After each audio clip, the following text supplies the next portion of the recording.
Hello friends, good morning to all of you and welcome to the Polytechnic Classes गया। आज आप लोग को एक ऐसा चीज बताने जा रहे हैं जो आपको फोर्थ सेमेस्टर में तो आपका 6 मार्क्स दे करके जाएगा ही जाएगा। इसके साथ ही आपका कंपटीशन जो आप पास आउट होने के बाद कंपटीशन का एग्जाम दीजिएगा उसमें भी आपका बहुत बड़ा सहयोग किया जाएगा। ठीक है, तो आज जो आपको बताने वाले हैं वो पहले थोड़ा सा इंट्रोडक्शन आपको दे दे। जो आपका सिलेबस है network and line fourth semester में इलेक्ट्रॉनिक्स इंजीनियरिंग को पढ़ना है और इसमें आपका बहुत सा टॉपिक है जिसमें एक टॉपिक का नाम है two port network.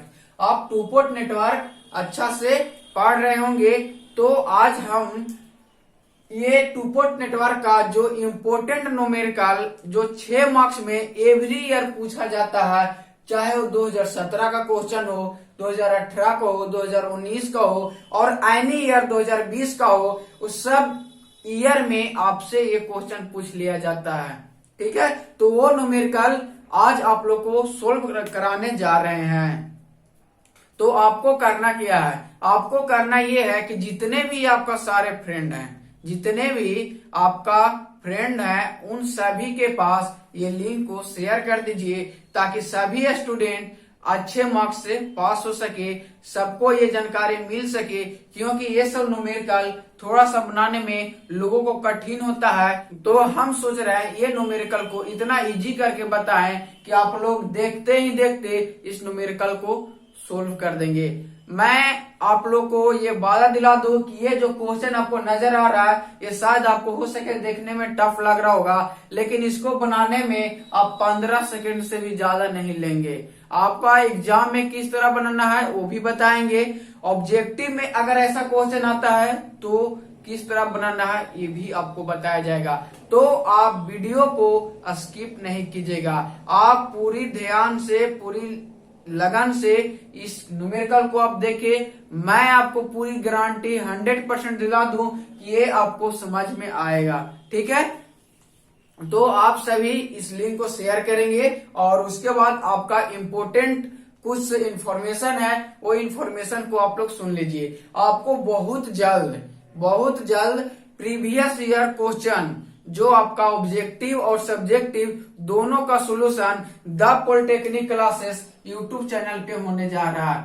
The polytechnic classes YouTube channel, तो आप लोग को बहुत अच्छा से जानते होंगे द पॉलिटेक्निक क्लासेस के बारे में। ये आपको पिछले ईयर भी आपको सीनियर जो थे उनसे आप पता कर सकते हैं, बहुत बेनिफिट मिला था। पूरा प्रीवियस ईयर क्वेश्चन को सोल्यूशन कराया गया था, इस बार भी आपका कराया जाएगा। तो आप सभी इस चैनल को सब्सक्राइब कर लेंगे सबसे पहला बात। और इसके टेलीग्राम ग्रुप बनाया गया है द पॉलिटेक्निक क्लासेस के नाम से, आपको मिल जाएंगे। आप टेलीग्राम चैनल पे सर्च कीजिएगा फोर्थ सेमेस्टर आप नाम से आप सर्च कीजिएगा, आपको वहां पे मिल जाएगा। नहीं तो इसका लिंक आपका डिस्क्रिप्शन में दे दिया जाएगा। उसके बाद आपका व्हाट्सएप ग्रुप भी सेपरेट बनाया गया है, बॉयज के लिए भी और गर्ल्स के लिए भी। तो जितने भी बॉयज होंगे उनका जो व्हाट्सएप ग्रुप का लिंक होगा वो डिस्क्रिप्शन में दे दिया जाएगा। ठीक है, और जो लोग गर्ल्स होंगे और गर्ल्स का आप एक नंबर पे आपको मैसेज करना है, वो नंबर आपको स्क्रीन पे नजर आ जाएगा। तो उस नंबर पे आपको मैसेज कर देना है और आपको सिंपली ऐड कर दिया जाएगा सेपरेट गर्ल्स ग्रुप में। तो ये आपके लिए इंफॉर्मेशन था। चलिए हम लोग जो क्वेश्चन है उसको सोल्व करते हैं। तो आपका जो क्वेश्चन गिवन है वो क्वेश्चन है क्या, find Z parameter. Z parameter को फाइंड करना है और आपका सर्किट यहाँ गिवन है। ये क्वेश्चन आपको बता दे 2017, 2018, 2019 आपका 20 में ही पूछा गया। बस डिफरेंस क्या रहेगा, ये 1 है तो इसकी जगह पे 2 हो सकता है। बस इस पैरामीटर जो भी है इसका 1 ओम 2 ओम 3 ओम 4 ओम, बस इसके जगह पे आपका चेंजिंग आ सकता है, इसके अलावा कहीं चेंजिंग नहीं आएगा। आपको कभी फाइंड जेड पैरामीटर दे सकता है क्वेश्चन में, कभी आप देखिएगा कि यही क्वेश्चन दे देगा, बोल देगा फाइंड वाई पैरामीटर। तो हम लोग धीरे धीरे एक एक करके सीखेंगे। सबसे पहले फाइंड जेड पैरामीटर, हम लोग जेड पैरामीटर को सबसे पहले फाइंड करते हैं, उसके बाद नेक्स्ट वीडियो में हम लोग इसी क्वेश्चन को वाई पैरामीटर भी फाइंड करेंगे। आपको कन्वर्जन भी बताया जाएगा किस तरह से कन्वर्जन करना है। तो चलिए हम लोग समझते हैं इस क्वेश्चन को हम लोग किस तरह बनाएंगे। तो इस क्वेश्चन सोल्यूशन करने से पहले आपको एक पेन और एक कॉपी साथ में रखना है, क्योंकि आपको हो सके कि बोर्ड यहाँ पे पूरा फुल हो जाए तो हमको इरेज करना पड़े, तो आप लोग को समझने में कोई दिक्कत ना हो। तो आप कॉपी और पेन साथ में रख करके आप इस वीडियो को देखें ताकि आपको पूरी की पूरी समझ में आए। ठीक है, तो चलिए हम लोग अब सॉल्यूशन करते हैं। तो हम लोग क्या करना है, सॉल्यूशन हम लोग को करना है। तो सॉल्यूशन हम लोग करते हैं। तो आपको बता दें कि अगर जेड पैरामीटर निकालना रहे, तो आप उस सर्किट में केवीएल का अप्लाई कीजिएगा। केवीएल का मतलब किरचॉफ वोल्टेज लॉ। ये केवीएल क्या होता है, तो ये आपका बेसिक में पढ़ना था। तो आप केवीएल के बारे में तो यहाँ हम नहीं पूरा बता पाएंगे, लेकिन बस केवीएल क्या होता है ये जान लीजिए। किरचॉफ वोल्टेज लॉ क्या कहता है कि एक सर्किट का टोटल एल्जेब्रिक सम जो होता है 0 के बराबर किया जाता है। मतलब जितना भी वोल्टेज ड्रॉप जो सर्किट में होगा उसको इक्वल टू 0 के बराबर कर दिया जाता है। और दूसरा पॉइंट इसका है कि केवीएल जो अप्लाई होता है एक लूप में अप्लाई किया जाता है। तो एक लूप क्या होता है, आपको एक क्लोज सर्किट बताया जाएगा जिसके थ्रू यहाँ पे दिखाएंगे कौन कौन से लूप होंगे। तो आप लूप में केवीएल लगाएंगे। केवीएल लगाने से आपका फायदा क्या होगा कि केवीएल जब हम लगाते हैं तो इसका V1 के टर्म में यानी वोल्टेज के टर्म में इसका वैल्यू आता है। और जेड पैरामीटर का जो स्टैंडर्ड इक्वेशन होता है वो भी कुछ V1 के टर्म में ही होता है। तो जेड पैरामीटर का स्टैंडर्ड इक्वेशन होता है V1 बराबर Z11 I1 plus Z12 I2 और V2 बराबर होता है Z21 I1 plus Z22 I2।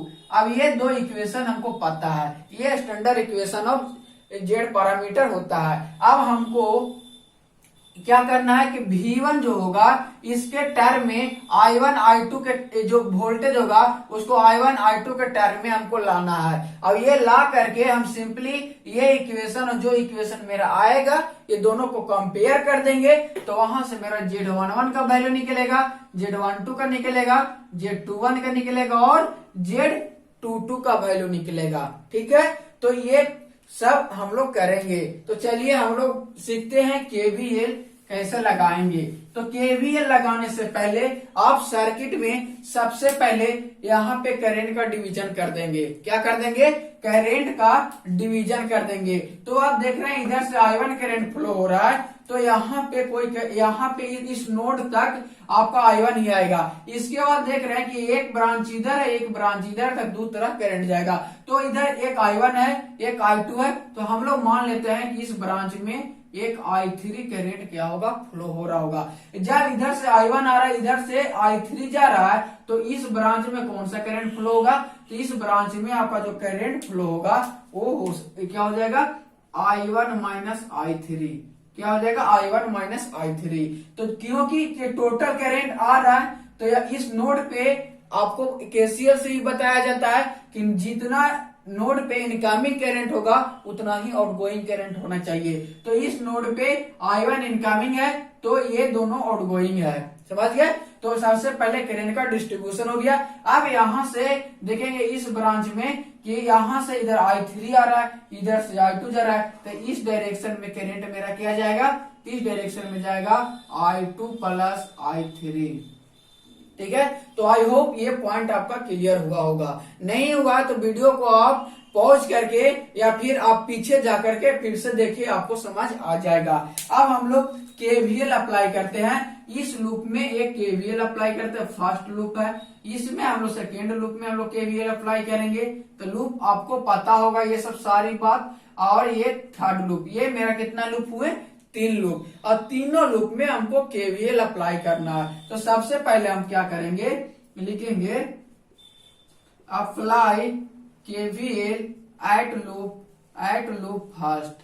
क्या, लूप फर्स्ट में हम लोग केवीएल। देन ऐसे ही आप एग्जाम में बनाइएगा, आपको 6 में 6 मार्क्स आपको मिलेगा। ठीक है, तो हम लोग केवीएल अप्लाई कर रहे हैं इसमें। तो केवीएल कहता क्या है, केवीएल आपको कहता ये है कि जिस पॉइंट से आप चलना स्टार्ट किए हैं ठीक वही पॉइंट पे आपको पहुंच जाना है। तो हम इस पॉइंट से चलना स्टार्ट किए हैं, इस पॉइंट से। तो यहां से चले तो सबसे पहला साइन क्या आया, तो सबसे पहला साइन मेरा माइनस आया। माइनस के बाद मेरा क्या आया, V1 आया, V1 आया। इसके बाद चलते गए, यहाँ पे एक प्लस माइनस, यहाँ पे करंट फ्लो, यहाँ वोल्टेज होगा। तो यहाँ क्या हो जाएगा, वोल्टेज यहाँ पे क्या होता है, तो आपको हम बताते हैं V बराबर क्या होता है, IR होता है। अब यहाँ पे I का वैल्यू क्या है, I1 है। I का वैल्यू I1 है। R का वैल्यू कितना है, तो 1 है। R का वैल्यू 1 है। तो ये क्या हो जाएगा, टोटल इंटू हो जाएगा 1 इंटू I1 बराबर I1। तो इसी को हम वोल्टेज बोल सकते हैं। तो एक वोल्टेज यहाँ पे फॉर्म होगा। तो चलिए, एक वोल्टेज यहाँ पे कुछ होगा, तो यहाँ पे वोल्टेज ड्रॉप कितना होगा, तो ये प्लस का 1 इंटू I1 होगा। इसी तरीके से इस लूप में चल रहा है। ध्यान दीजिएगा, देखिए रेड पेन से आपको डिनोट कर दिया जाता है कौन लूप में चल रहे हैं। यहाँ से चलना स्टार्ट किए हैं हम लोग, यहाँ से चलते चलते इस पॉइंट पे फिर से पहुंच जाएंगे, यानी इस पॉइंट से चलना स्टार्ट किए। तो अब यहाँ से आए, इस इधर घूम गए। तो अब यहाँ पे क्या होता है कि देखिए, यहाँ पे सबसे पहले प्लस हो जाएगा, यहाँ पे 2 हो जाएगा, ये हो जाएगा I1 minus I3, I1 minus I3। और ये total voltage drop is equal to क्या हो जाएगा, 0। यानी जितना भी वोल्टेज का अलजेब्रिक सम होगा, इस वोल्टेज का, इस वोल्टेज का और इस वोल्टेज का इक्वल टू 0, यही कहता है केवीएल आपका। अब इसको हम V को हम लोग क्या है, V1 दिया गया था, हम लोग V1 लिख देंगे। अब इसको हम लोग बराबर उधर ले जाएंगे तो क्या आएगा, तो V1 बराबर क्या हो जाएगा, तब V1 बराबर 1 इंटू I1 कितना हो जाएगा, I1 हो जाएगा। प्लस क्या हो जाएगा, 2 इंटू I1 2I1 हो जाएगा, और माइनस का 2I3 हो जाएगा। ठीक है, अब यहाँ पे V1 बराबर मेरा क्या आ जाएगा, 2I1, 1I1 और 2I1 मिलकर के हो जाएगा 3I1 माइनस 2I3। अब बताइए हमको, स्टैंडर्ड इक्वेशन जो जेड पैरामीटर का होता है वो क्या होता है, तो स्टैंडर्ड इक्वेशन जो V1 बराबर होता है Z11I1 प्लस Z12I2। अब बताइए, Z11 बराबर Z11 आ गया, यहाँ I1 का टर्म था, I1 का टर्म आ गया, लेकिन यहाँ पे I3 है, यहाँ पे I2 है। तब I3 यहाँ ना रह करके हमको I2 लाना था। अब देखिए हम लोग आगे करें, ये I2 काम मेरा गड़बड़ा दिया, अब I2 यहाँ पे I3 काम मेरा गड़बड़ा दिया। अगर यहाँ पे I2 रहता तो Z11 का वैल्यू यहीं से पता चल जाता और Z12 का वैल्यू भी यहीं से पता चल जाता, लेकिन कब, जब यहाँ पे I2 रहता तब। तो चलिए हम लोग नेक्स्ट इक्वेशन में फिर से इसको सिंपली इक्वेशन नंबर आपको फर्स्ट मान लेना है। ठीक है, अब सेकेंड इक्वेशन में हम लोग चलेंगे। तो सेकेंड इक्वेशन कैसे प्राप्त करेंगे, तो हम लोग अप्लाई केवीएल एट लूप 3 करेंगे। Apply KVL at loop 3, at loop 2 loop में केवीएल अप्लाई करेंगे। तो अब बताएं कि केवीएल कैसे अप्लाई करेंगे, जिस पॉइंट से चलना स्टार्ट करेंगे, अगर इस पॉइंट से हम चलना स्टार्ट किए हैं तो इस पॉइंट पे ही हम लास्टली आकर के पहुंचेंगे। तो चलिए यहाँ से, तो यहाँ से क्या हो जाएगा, 2I3 हो जाएगा।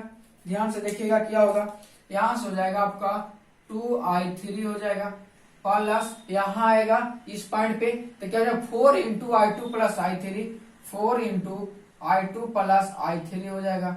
अब देखिए, ये करंट का डायरेक्शन नीचे की ओर है, अब हम लोग ऐसे जा रहे हैं ऊपर की ओर जाएंगे। तो जब करंट का डायरेक्शन जो होता है चेंज होता है, तो साइन भी मेरा क्या होता है, चेंज होता है। तो ये करंट नीचे की ओर है, हमको ऊपर की ओर जाना है, इसको हम डायरेक्शन में साइन क्या कर देंगे, प्लस न लेकर के आप क्या लेंगे, माइनस, डायरेक्शन चेंज हो जाएगा। ठीक है, तो अब यहाँ पे माइनस का कितना हो जाएगा, 2 हो जाएगा, और इंटू हो जाएगा I1 माइनस क्या हो जाएगा, I3 हो जाएगा। अब देख रहे हैं यहाँ पे क्या है, I1 माइनस I3 है। अब इसको सिर्फ सोल्व कर लेना है। इक्वल टू क्या होगा, ये 0 के बराबर हो जाएगा। अब इसको हमको क्या करना है, सोल्व करना है। तो इसको जब हमको सोल्व करना है तो वैल्यू क्या आएगा बताइए। तो आप लोग सोल्व कीजिए, वीडियो को पॉज कर दीजिए, आप लोग खुद से सोल्व कीजिए और खुद से सोल्व करने के बाद वीडियो आगे करके देखिए, ताकि आप बना रहे हैं वो सही बना रहे हैं कि नहीं ये भी आपको समझ में आना चाहिए। ठीक है, तो आप ट्राई कीजिए कि हम खुद से बनाएं। क्या करें, खुद से बनाएं। तो चलिए इसको हम लोग सोल्यूशन करते हैं। तो ये क्या हो जाएगा, ये 2i3 का 2i3 हो जाएगा, प्लस 4 से गुना कर देंगे तब 4i2 हो जाएगा, प्लस का 4i3 हो जाएगा और माइनस का 2i1 हो जाएगा और माइनस का माइनस माइनस क्या हो जाएगा, प्लस हो जाएगा। तो ये 2i3 इक्वल टू क्या हो जाएगा, 0 हो जाएगा। ठीक है, तो आपको ये पूरा समझ में आया होगा। अब सिंपली करना क्या है, आपको सिंपली करना है कि जो i3 है और i2 इसको हम लोग से जो i3 है जिसका पैरामीटर सेम है उसको हम लोग ऐड कर देंगे। तो यहाँ देख रहे हैं कि यहाँ पे आपका 2i3 यहाँ पे है, 4i3 यहाँ पे है और 2i3 यहाँ पे है। तो 4 2 6 2 8 कितना हो गया, 8i3 होगा, 8i3 हो गया। 8i3 प्लस 4i2 और क्या हो जाएगा माइनस का 2i1 इक्वल टू 0 होगा। अब यहां से हम i3 का वैल्यू निकालेंगे। तो i3 बराबर क्या हो जाएगा, तो 8i3 बराबर हो जाएगा। इसको बराबर के उधर ले जाएंगे, बराबर के कहा जाए उधर ले जाएंगे। तो ये माइनस है तो ये प्लस में हो जाएगा, 2i1 प्लस में हो जाएगा, माइनस का 4i2 ये हो जाएगा। समझ गए, आपको यहां से ये समझ में आया होगा। तो आप बताइए यहाँ से i3 का आप जो वैल्यू आप निकालिएगा तो कैसे निकालिएगा। तो i3 के यहाँ से आपको वैल्यू सिंपली आपको निकालना है। i3 इधर क्या है, गुन्ना में है, यहाँ पे i3 के गुन्ना में कितना है, तो 8 है। तो i3 के गुन्ना में 8 है। तो चलिए अब हम लोग यहाँ से देखते हैं, ध्यान से देखिएगा। i3 का गुन्ना में 8 है तो 8 को हम ले आते हैं नीचे। तो 8 को नीचे ले आएंगे तो i3 बराबर क्या लिखेंगे, i3 बराबर हम लिखेंगे, देखिए 2/8 कितना लिखेंगे, 2/8 i1 माइनस 2 माइनस कितना हो जाएगा, 4 हो जाएगा, 4/8 हो जाएगा, 4/8 i2 हो जाएगा। क्या हो जाएगा, i2 हो जाएगा। तो i3 का वैल्यू हमको कितना आया, तो i3 बराबर है 2/8 i1 माइनस 4/8 i2। अब बताइए किसको हम लोग काट कर सकते हैं, वैल्यू को स्मॉल कर सकते हैं। इसको 4 बार में कट कर सकते हैं, इसको हम लोग 2 बार में कट कर सकते हैं। तो फाइनली i3 का जो मेरा वैल्यू आया वो कितना आएगा, तो 1/4 i1 माइनस 1/2 i2 ये आया। अब इसका इक्वेशन हम इसको भी इक्वेशन हम लोग 2 मान के चलेंगे। ठीक है, अब हम लोग को अप्लाई करना है केवीएल लूप थ्योरी में। तो चलिए अब लूप थ्योरी में हम लोग केवीएल को क्या करते हैं, अप्लाई करते हैं। तो यहाँ पे लिखेंगे apply KVL at loop theory में हम लोग केवीएल अप्लाई करते हैं। तो हम लोग केवीएल अप्लाई करते हैं तो ये जिस पॉइंट से चलना चाहेंगे तो हम जनरली जो आप वोल्टेज जहां पे गिवन रहता है वहां से चलते हैं, क्योंकि इजी पड़ता है। और V2 हमको स्टैंडर्ड इक्वेशन में भी चाहिए, तो V2 से ही हम चलना स्टार्ट करेंगे। तो यहाँ चलेंगे तो क्या होगा, माइनस का यहाँ से देखिए आप, यहाँ ये माइनस नजर आ रहा है ना, ऐसे ऐसे ऐसे चलेंगे, ऐसे ऐसे घूमते घूमते घूमते फिर यहीं पे आ जाएंगे, यानी इस पॉइंट से चलना स्टार्ट करेंगे और ऐसे घूम करके यहीं पे आ जाएंगे। तो चलिए हम लोग यहाँ से चलते हैं। तो यहाँ क्या हो जाएगा, माइनस का V2 हो जाएगा। अब यहाँ चलेंगे तो सिर्फ एक ही एलिमेंट यहाँ पे आ रहा है, इधर कोई एलिमेंट नहीं है, देखिए कोई एलिमेंट नहीं, एक ही है। ये क्या है, प्लस का हो जाएगा 4i2 प्लस क्या हो जाएगा i3। अब इक्वल टू को क्या कर देंगे, सिंपली हम 0 कर देंगे। अब बताइए V2 बराबर क्या हो जाएगा, तो V2 इक्वल टू इसको हम लोग इधर ही V2 रहने देते हैं। अब बराबर उधर इसको ले जाएंगे तो माइनस और माइनस क्या हो जाएगा, कैंसिल हो जाएगा। तो ये 4i2 हो जाएगा, ये क्या हो जाएगा 4i2 प्लस 4i3 हो जाएगा। अब बताइए कि जेड पैरामीटर का जो स्टैंडर्ड इक्वेशन होता है तो क्या होता है, V2 बराबर Z21 i1 plus Z22 i2। तो यहाँ पे i2 आ गया लेकिन यहाँ पे i3 आ रहा है। i3 को यहाँ मेरा काम गड़बड़ा दे रहा है, इसके जगह पे हमको i1 चाहिए। i2 तो मिल गया, V2 भी मिल गया, i3 की जगह पे क्या चाहिए हमको, i1 चाहिए। तो चलिए हम लोग देखते हैं क्या करेंगे आगे। तो ये इक्वेशन हम इसको 3 मान लिए। ठीक है, अब इक्वेशन यहाँ पे देखिएगा, अब इक्वेशन जो दो हमको आया है प्राप्त होकर के, वो आया है, एक इक्वेशन यहाँ पे आया है, एक इक्वेशन आपका यहाँ पे आया है, और एक इक्वेशन आपका ये आया। 3 लूप बनाया, 3 इक्वेशन हमको प्राप्त हुआ।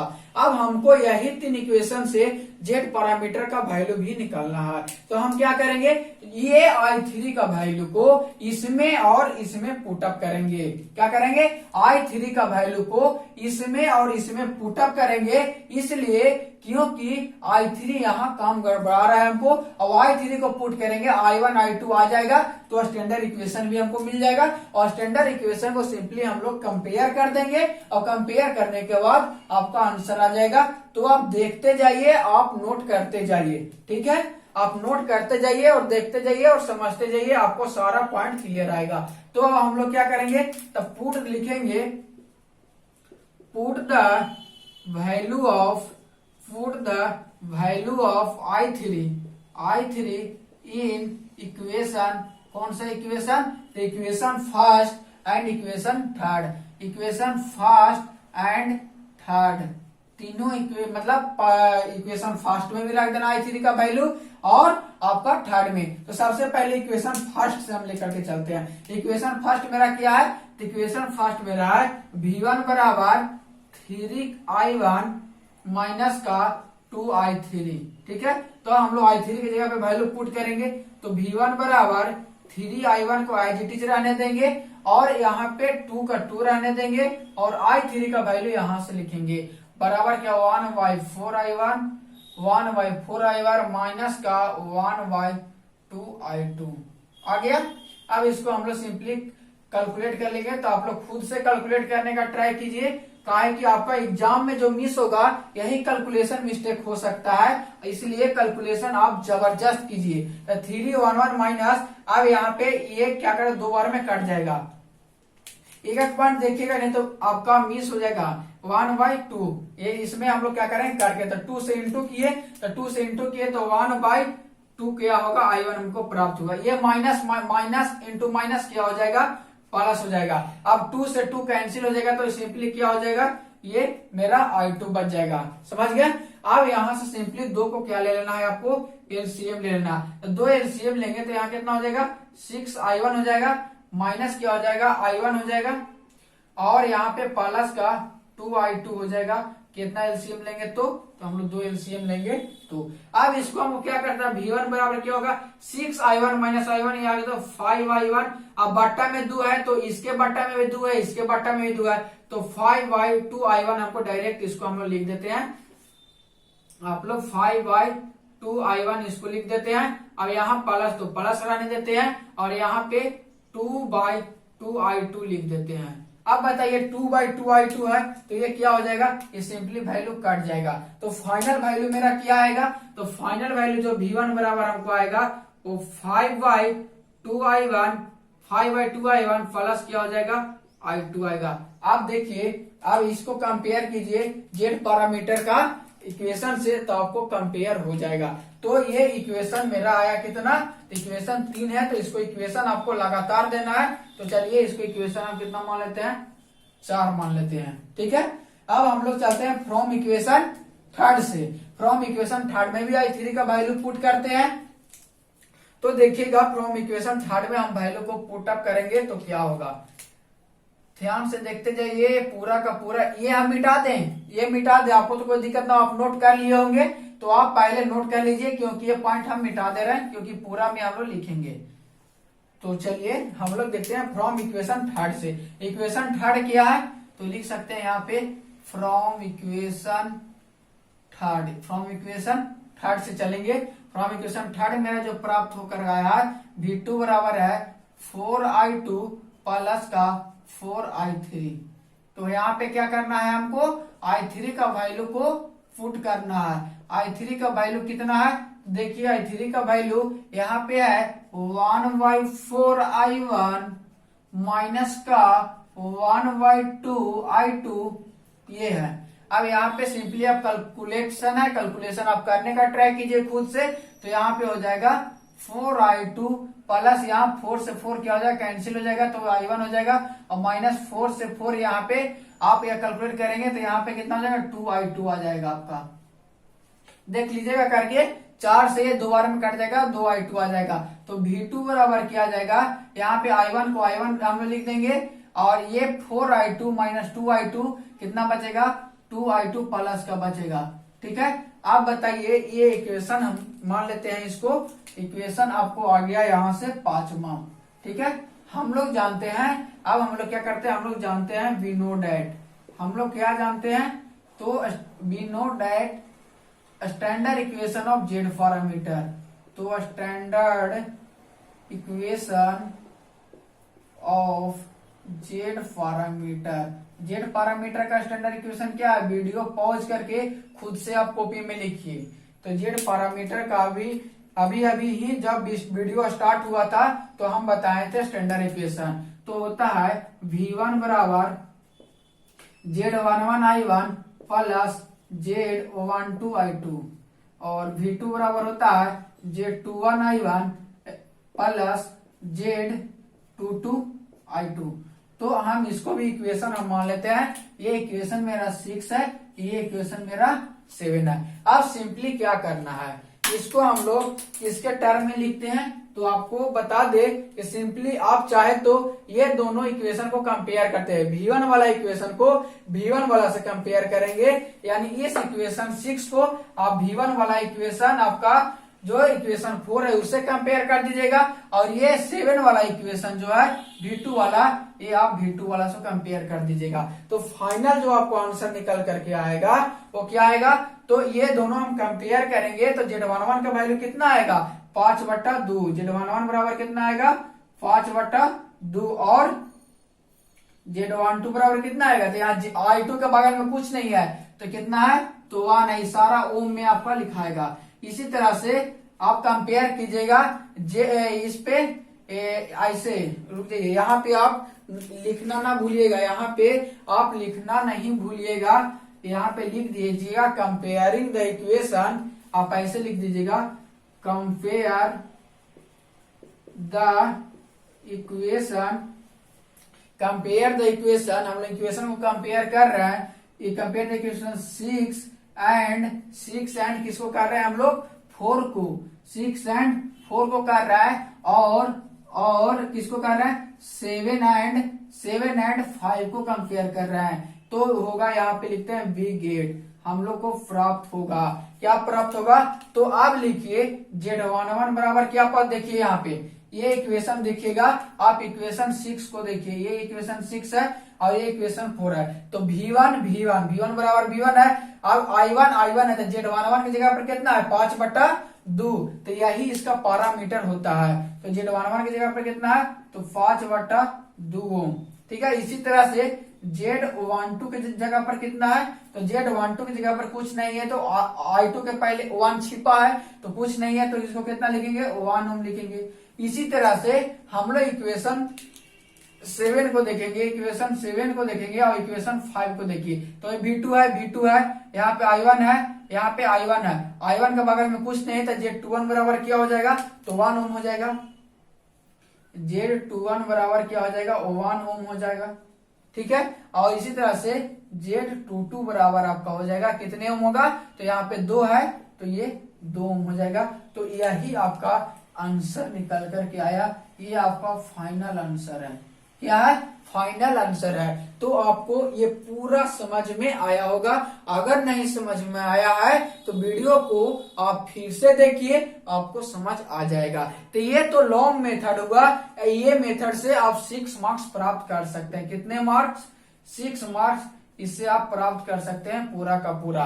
ठीक है, तो अब आपको जो मेन सीखना है शॉर्ट मेथड, कि अगर शॉर्ट में ऐसा क्वेश्चन आ जाए तो उसको हम कैसे बनाएंगे। तो चलिए इसको हम पूरा का मिटा देते हैं, बस ये वैल्यू को रखेंगे ताकि आपको पता चले कि जो आंसर शॉर्ट मेथड से ला रहा है वो सही है कि गलत है। ठीक है, तो चलिए हम लोग शॉर्ट मेथड जो ऑब्जेक्टिव में क्या होता है पूछा जाता है।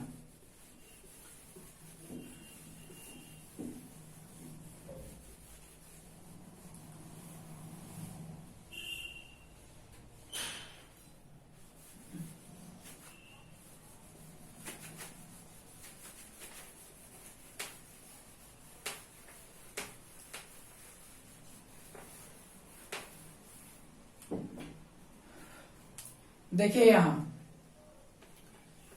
अब इसको शॉर्ट मेथड बनाना है, तो ये क्वेश्चन को हम रिसाइज फिर से कर लेते हैं, यानी फिर से इस क्वेश्चन को हम बना लेते हैं। देखिए आपका जो क्वेश्चन आपका है वो क्या है, ये क्वेश्चन में थोड़ा सा ये हो गया, गंदा हो गया, तो हम क्वेश्चन को फिर से बना लेते हैं।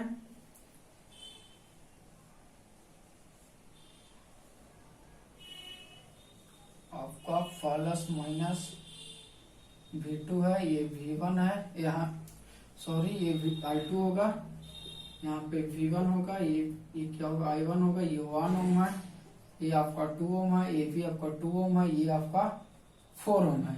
क्वेश्चन तो एज इट इज यही है। अब इसको शॉर्ट मेथड बनाना है, तो आपको करना क्या है, अगर Z पैरामीटर निकालना है, अगर Z पैरामीटर निकालना है तो आप सिंपली T नेटवर्क आप जानते होंगे कि T नेटवर्क से Z पैरामीटर निकालना बहुत इजी होता है। जैसे में ये मेरा T नेटवर्क है, ये क्या है, ये T नेटवर्क है। T नेटवर्क में आपका बहुत इजी होता है Z पैरामीटर को निकालना, ये R1 है, ये R2 है, ये R3 है। तो T नेटवर्क में अगर गिवन रहेगा ऐसे और कहेगा कि इसको Z11 निकालना है, Z पैरामीटर निकालना है, तो Z11 बराबर सिंपली हो जाता है R1 प्लस R2। क्या हो जाता है, R1 प्लस R2 हो जाता है। और Z22 का जो वैल्यू निकालना है तो ये R2 प्लस R3 हो जाता है। और Z12 और Z21 का वैल्यू निकालना है, ये सिंपली R2 के बराबर हो जाता है, ये R2 के बराबर हो जाता है। तो अगर ये नेटवर्क को इस नेटवर्क में चेंज कर दिया जाए, इस नेटवर्क को इस नेटवर्क में चेंज कर दिया जाए, तो आपका Z पैरामीटर बहुत तेजी से निकल जाएगा। ध्यान रहे कि T नेटवर्क के लिए ही आप Z पैरामीटर ऐसे निकालिएगा, अगर ये डेल्टा नेटवर्क में रहेगा तो नहीं निकलेगा, वो आंसर गलत हो जाएगा। ध्यान रहे कि Z पैरामीटर T नेटवर्क का ही निकालेंगे। ऐसे ये शॉर्ट मेथड, ये T नेटवर्क रहेगा तभी Z पैरामीटर आप निकाल सकते हैं, अदरवाइज आप नहीं निकाल सकते हैं। तो ठीक है, तो T नेटवर्क आप क्या करेंगे, हम लोग यहां से क्या करते हैं, इसको इस नेटवर्क को, ये कौन सा नेटवर्क है, तो ये डेल्टा नेटवर्क मेरा गिवन है। डेल्टा नेटवर्क को पाई नेटवर्क बोलते हैं। प्रीवियस ईयर क्वेश्चन में आपका ऑब्जेक्टिव में भी ये पॉइंट पूछा गया है कि delta network is also known as तो पाई नेटवर्क। तो ये पाई नेटवर्क गिवन है। अब पाई नेटवर्क से हमको T नेटवर्क में चेंज करना है, चाहे तो आप इसको बोले डेल्टा नेटवर्क से स्टार नेटवर्क में चेंज करना है, तो इस नेटवर्क को चेंज करते हैं हम लोग। तो इसका कन्वर्जन का एक वीडियो आप लोग को बहुत जल्द उपलब्ध करा दिया जाएगा। ऐसे जो पेड कोर्स ज्वाइन किए हुए हैं द पॉलिटेक्निक क्लासेस का, तो पेड कोर्स में ये सारा कुछ बता दिया गया है। पेड कोर्स अभी भी चल रहा है, तो आप लोग नेक्स्ट टाइम, इस बार तो आपको लगभग सिलेबस खत्म हो चुका है, नेक्स्ट टाइम आप लोग ज्वाइन जरूर कीजिएगा। तो पेड कोर्स हमें सब बात बता दिया गया है।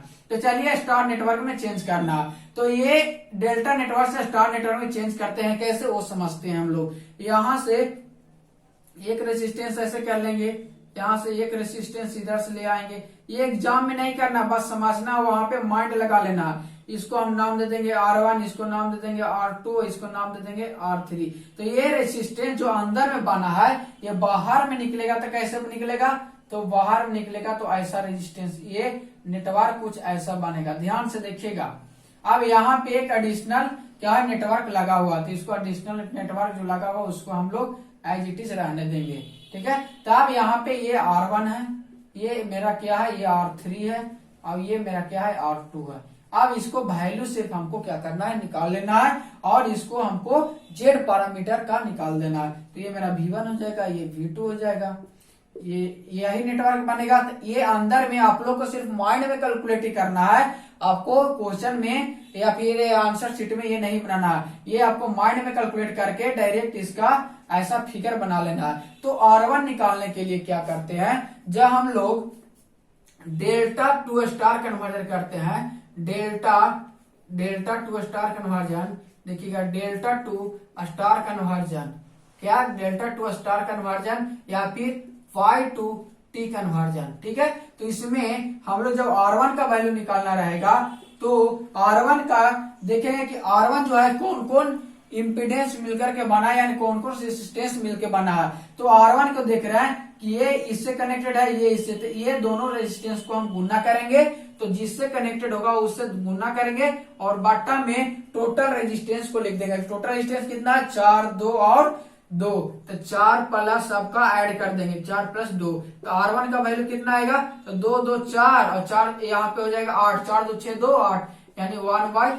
तो R1 का वैल्यू कितना आ गया 1/2। तो R1 का वैल्यू यहाँ पे हम लिख देंगे, ये तो क्वेश्चन में गिवन है 1 ओम, R1 का वैल्यू कितना आ गया 1/2 ओम आ गया। कितना आया 1/2 ओम आ गया। इसी तरीका से हम R2 का वैल्यू निकालेंगे। R2 का वैल्यू कहाँ है, तो R2 ये है, ये देख रहे हैं कुछ इससे और कुछ इससे कनेक्टेड होकर के बना है, तो 2 गुने 4, तो इसको हम लोग लिखेंगे 2 × 4 बट्टा में टोटल रेजिस्टेंस का सम कर देंगे, यानी जितना भी रेजिस्टेंस होगा सारा को जोड़ देंगे तो टोटल कितना हो जाएगा, तो 8 हो जाएगा। तो 4 2 8 यानी 4 गुने 2 8, ये काट करके कितना हो जाएगा 1 ओम के बराबर हो जाएगा। उसी तरीका से R3 का हम लोग निकालेंगे। R3 कहाँ पे है, तो यहाँ पे है, तो ये इस नेटवर्क को इस नेटवर्क से मिलकर के बना है, तो यहाँ 2 गुने कितना हो जाएगा 4 हो जाएगा। कितना 2 गुने 4 होगा, तो 2 इंटू हम लोग लिखेंगे 4 बट्टा में टोटल रेजिस्टेंस 8, तो ये भी काट करके कितना ओम हो जाएगा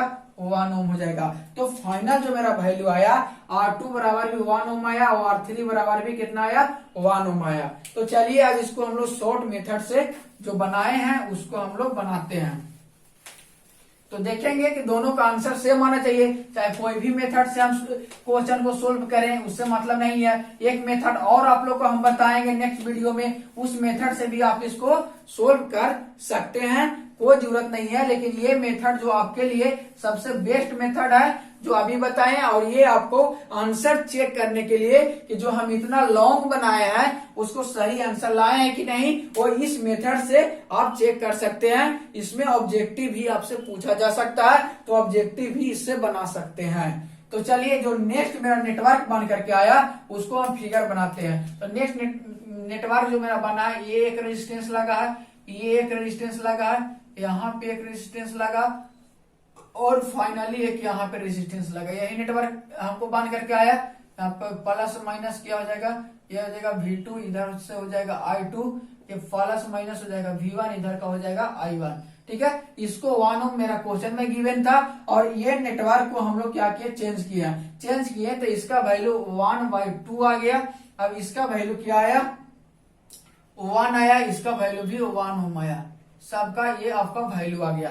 अब हम बताएं क्या, ये दोनों सीरीज में है, तो ये दोनों सीरीज में है तो दोनों को ऐड कर देंगे, तो 1 प्लस का सीरीज में रेजिस्टेंस का ऐड होता है, यानी इक्विवेलेंट रेजिस्टेंस निकालेंगे ये दोनों का, तो ऐड, तो 1 + 1/2 ऐड करेंगे तो 2 LCM हो जाएगा, तो 2 + 1 बराबर 3/2 हो जाएगा। तो ये दो रेजिस्टेंस हम ना बनाकर एक ही रेजिस्टेंस जो 3/2 ओम का बना देंगे, तो कोई दिक्कत है नहीं, तो नहीं दिक्कत है तो ये इसको हम लोग क्या करते हैं, मिटा देते हैं और ये दोनों रेजिस्टेंस के बराबर एक रेजिस्टेंस लिख देते हैं 3/2 ओम के बराबर। ठीक है, अब हम बताएं आपको Z11 का वैल्यू निकालना है, किसका निकालना है, अब Z11 का वैल्यू निकालिए। टी नेटवर्क फाइनली कनेक्ट बन गया। अब Z11 बराबर बताएं कि Z11 का वैल्यू निकालना है, तो ये अगर R1 है, ये मेरा R2 है, ये R3 है, तो आपको जस्ट अभी बताएं कि R1 + R2 कर देते हैं, दैट मीन्स 3/2 + 1 करेंगे तो हम लोग 2 LCM लेंगे और 3 + 2 = कितना आएगा 5/2 ओम। तो Z11 का वैल्यू अब देखिएगा, Z11 का वैल्यू जो यहाँ 5/2 आया, यहाँ भी 5/2 आया ना, तो दोनों सेम आया। अब हम लोग देखते हैं Z22 का वैल्यू निकालते हैं, क्या Z22 का वैल्यू सेम आता है कि डिफरेंट आता है। तो Z22 बराबर क्या बोले, ये रेजिस्टेंस और ये रेजिस्टेंस को ऐड कर देंगे हम लोग, तो यहाँ पे R2 प्लस क्या करेंगे R3 करेंगे, तो आ जाएगा 1 + 1 होगा कि इसका वैल्यू भी 1 ओम, इसका भी वैल्यू भी 1 ओम, क्या आएगा 2 ओम के बराबर आएगा। तो आपको आंसर जो लाए लॉन्ग मेथड से वो देखिए तो 2 ओम के बराबर आया, Z22 बराबर 2 ओम आया है। फिर आपको हम बताए थे कि Z21 और Z12 का जो वैल्यू होता है वो R2 के बराबर होता है, किसके बराबर, R2 के बराबर, तो इसका वैल्यू कितना है 1 ओम, तो 1 ओम। तो अब देखिए जो आंसर में हम लाए हैं Z21 और यहाँ पे देखिए Z21 बराबर 1 ओम आया है, Z12 बराबर कितना ओम आया है 1 ओम आया है। तो हमको फाइनल जो आंसर ये आया, यही Z पैरामीटर का फाइनल आंसर है। तो आपको यहाँ शॉर्ट मेथड से भी बता दिया गया, लॉन्ग मेथड से भी बता दिया गया। आपको जो मेथड अच्छा लगे उससे बनाइएगा, लेकिन अगर 6 नंबर में आएगा तो लॉन्ग मेथड जो हम बताए हैं उससे बनाइएगा और शॉर्ट मेथड से चेक कर लीजिएगा। अगर आपको ऑब्जेक्टिव में क्वेश्चन पूछा जाता है तो आप इस तरह से बना सकते हैं शॉर्ट मेथड से। आपको जो कंपटीशन में क्वेश्चन पूछा जाता है वो यही नेटवर्क गिवन रहता है और डायरेक्ट पूछ लिया जाता है कि यहाँ पे Z22 का वैल्यू निकालिए और 4 ऑप्शन आपका गिवन रहेंगे। तो उस जगह पे आप कंपटीशन के लिए आपको इंपॉर्टेंट है, तो यहाँ आपको कंपटीशन पॉइंट ऑफ व्यू से ही बताया जा रहा है और आपको सेमेस्टर पॉइंट ऑफ व्यू से। आप ये बहुत इंपॉर्टेंट है, आपको हम गारंटी दे रहा है इससे एक क्वेश्चन आपको रहेंगे सेमेस्टर एग्जाम में और 6 मार्क्स में रहेंगे और एक 4 मार्क्स में भी रहेगा, जिसको आपको सिंपली Z पैरामीटर और Y पैरामीटर निकालना रहेगा। लेकिन ये नेटवर्क थोड़ा इजी रहेगा, ठीक है। तो इस वीडियो के लिए इतना ही। अगर अच्छा लगे तो आपको लाइक, सब्सक्राइब और शेयर करना ना भूलें। सारे स्टूडेंट को आप शेयर करें, क्योंकि आपको पहले ही बता दिया गया है कि आपका यूट्यूब चैनल पे बहुत जल्द आपको क्या आने वाला है, तो आपका क्विज और प्रैक्टिस सेट आने वाला है जो कि प्रीवियस ईयर क्वेश्चन का होगा। इसलिए सारे स्टूडेंट व्हाट्सएप ग्रुप और टेलीग्राम ग्रुप दोनों में ऐड हो जाएंगे, ठीक है। तो थैंक यू एवरीवन।